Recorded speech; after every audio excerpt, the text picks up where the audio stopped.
easiest way to explain muscles right here tense up.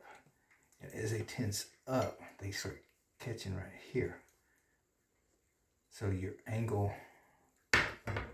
of is more open from your elbow out. That's the problem. How do you stop that is, okay, let me demonstrate what it looks like. Even straight wrist. Straight wrist, pull back.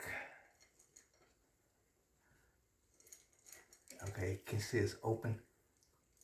Okay, the muscle right there is tense against the bicep, right here at the elbow.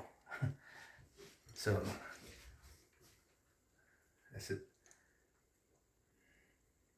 Scapula to the spine, boom. Wrist straight. And and this is actually the issue. When you release,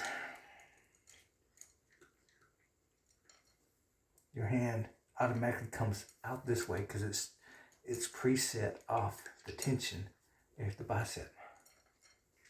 Okay, how do you get rid of that? It's actually very simple. When we relax, okay, shake it off, reset it, but okay. The wrist actually comes up, angles in. If you just pick up a bucket of water off the ground, your wrist ain't straight. It's not even kicked like that. It is in that relaxed area. It keeps the tension. You might have a little bit here, but not much, but that's no tension. Okay, now then, slight bend in the wrist. You can tell right now.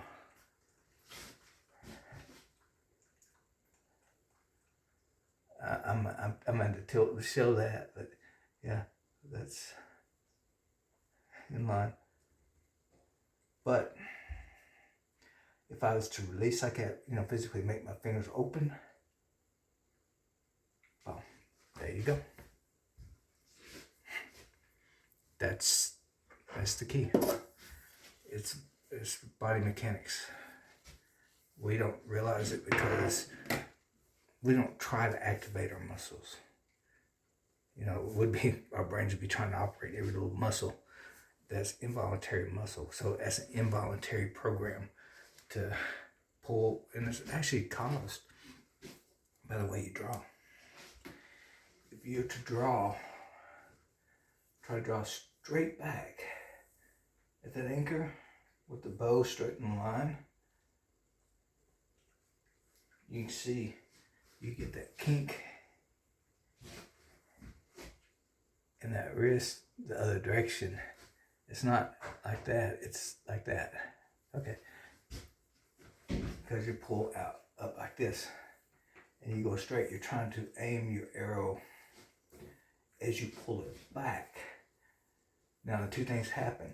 One, you kink that wrist and you have what the end result is, your elbow's not going to get back around enough. But also the alignment here, you're pulling on the front side of this joint and you're having a hard time getting your shoulder around because it has to come up to a point, come out and back around.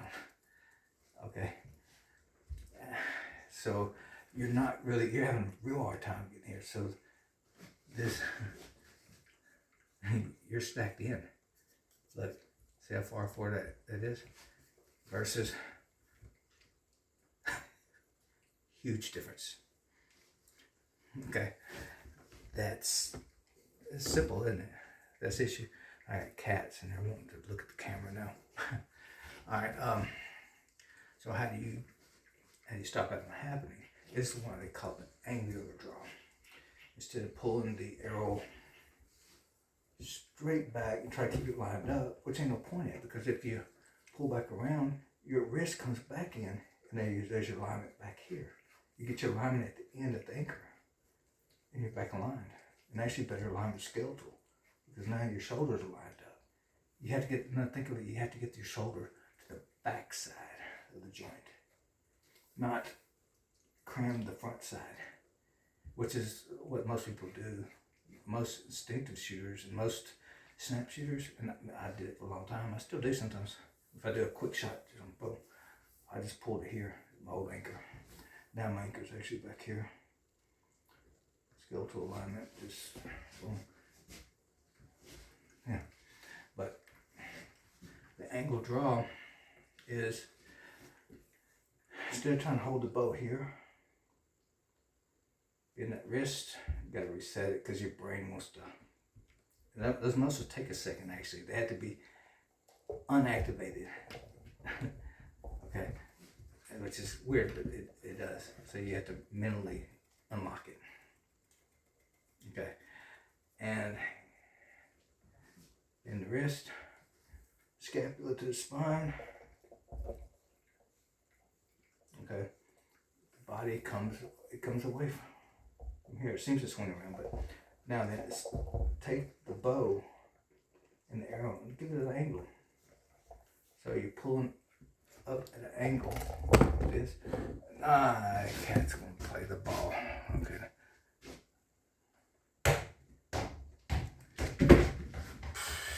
Told you I got cats. They love to be right in the middle of everything. Okay, the angle, pull up, and you bring it at an angle with that wrist, and this is important too.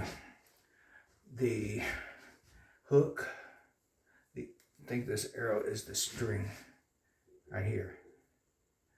Okay, this wants to come off this direction, even though your wrist is this direction.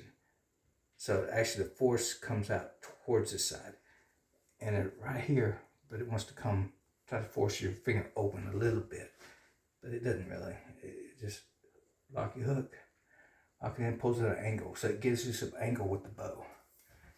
So you're pulling around. Okay, think of it as a hinge point. But angle the arrow, the bow, let it come off to the left, so your string's not in line with the bow, it's off to the side a little bit of the bow, and it allows you to come around like that. And it's mechanically, it's just,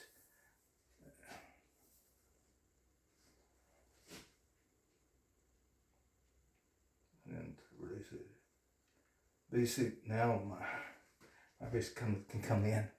If you have it out with your wrist like this, yeah.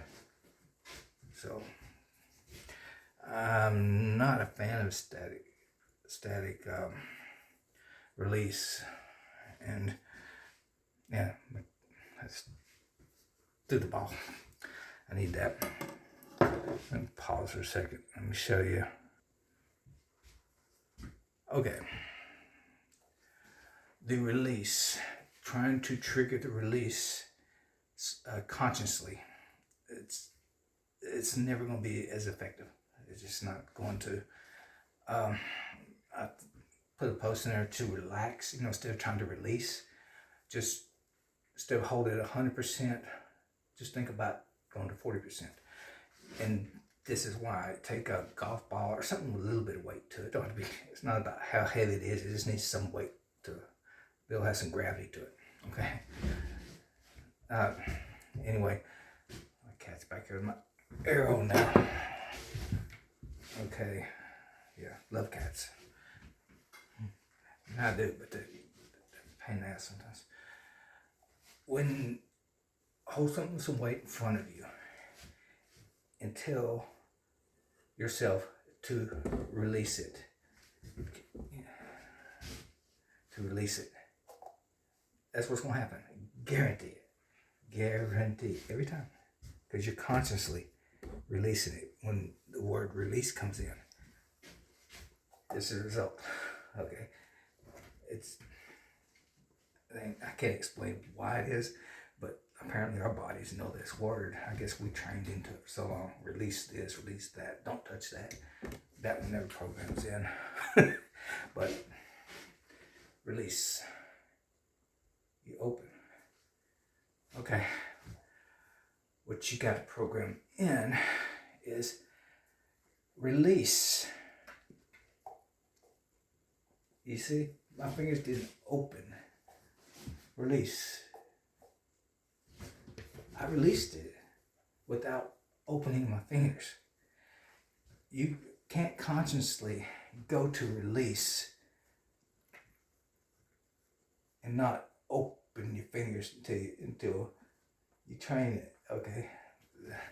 That's why the follow through is important. It takes our conscious part out. We don't control the release. Our subconscious and our motor skills program into the release. That's the reason Tom Clum goes there and he says, power through it. That's why it takes away from our conscious. I don't like clickers, but pull through and the clicker goes off and subconsciously it triggers. Okay, it triggers our conscience. It's like a dog. It jolts it, just takes its mind off of it. So we won't consciously open. That's what the clicker does. That's all it does actually. But it pulls back. Then we go to release. Okay, come back here. Start just concentrating a little bit. Just pull back. Okay, and it will release between here and here. Just trust that. There's a couple of things, but I know you want to try the static release, so I'm not going to interrupt that. You know, I know they let you try it. It might works. I mean, this way I'm telling you, it's not the end all. You know, there's hundreds of different ways to shoot a bow, and just because it works for me doesn't mean it works as good as someone else. But I can point to the problem you're having because I just showed you, and it's simple. Anyway, ADHD and my cats are getting rambunctious a little bit, but hopefully this video will fit on there. I'm gonna try to get it to you, maybe help you out a little bit. But anyway, that is pretty much a couple of tricks. I mean, honestly, my releases, which I'm actually even working on. I still have, sometimes I'll short it, but when I come back here, especially when you get your elbow further back, and the anchor, my anchor isn't, it's more of a wall. Pull that scapula back, okay? Pull the scapula back into the spine. That's a wall. I can't take it back any further. I don't need something to, you know, get back here to know that my anchor is at the same spot. My anchor's set. It's set by the bone. So I can't go further back. Okay, that's it. Done. That's my anchor. I can't short anchor it. I can't over anchor it because I'm at the extent of my anchor. Because the scapula, my spine is actually stopping my scapula here, which controls all the rest of it. So what is the release from this point? Is a hinge. I'm holding the string here, and instead of trying to release, I keep my grip. I don't even release it. I don't open, okay? I actually hold it like here, think there's a ball right here on your shoulder. Okay, that's what Tom Clum does. You know, ball on the shoulder, picture this, and you want to reach back, grab it. So, and you want your hand to follow, which you can't do until you get the wrist thing right. Okay, so you pull back and you concentrate the very back of the shoulder right here, this spot. You want to pull it around. It's actually a change of direction. So there's a wall. You concentrate pulling that around. Watch the elbow that goes downward, slash a little bit. Boom. It's change the direction. You're not. And here's the interesting part. Watch how long it stays in line. Okay, even though the elbow's going down. Okay, like this. All right. It's body mechanics. Nothing's straight. It comes off a rotation or a hinge.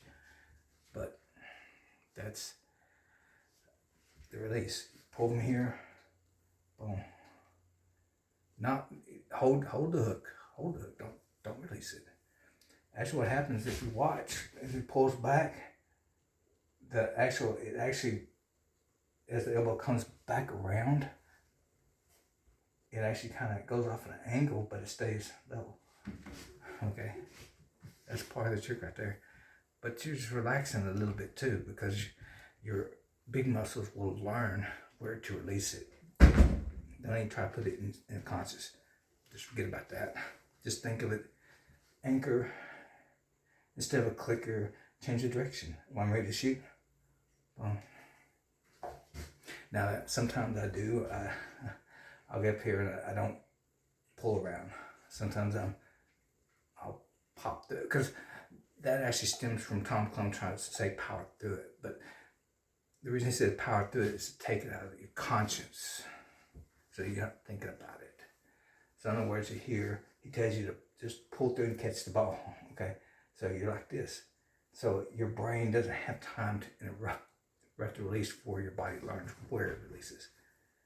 But the problem is I got to learn not to power through it now. My body knows where to release it. Just got to trust it works. So I get here and I got to flow through it.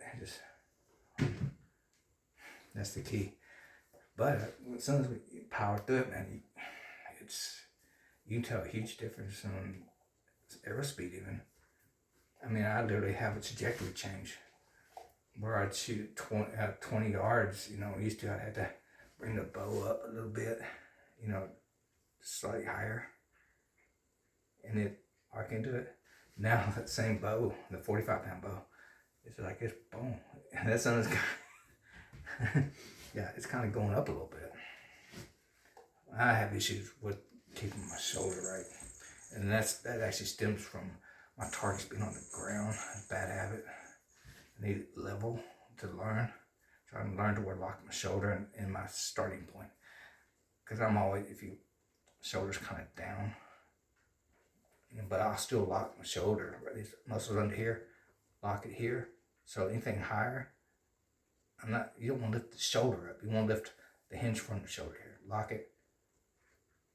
And I got a little issue with my shoulder. But most people won't do that.